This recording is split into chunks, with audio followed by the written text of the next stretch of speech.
மட்டக்களப்பு மாவட்டத்தில் நீண்ட நாள் கடும் வறட்சி நிலவி வரும் நிலையில் இன்று பலத்த மழை பெய்து கொண்டிருக்கின்றது.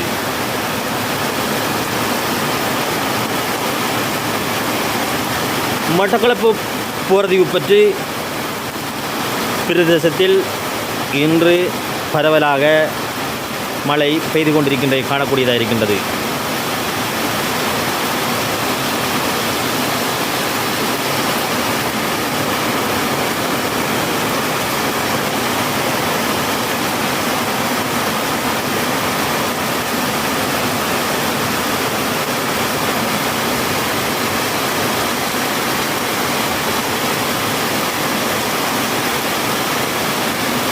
போரதீவு பற்றி பிரதேசத்தில்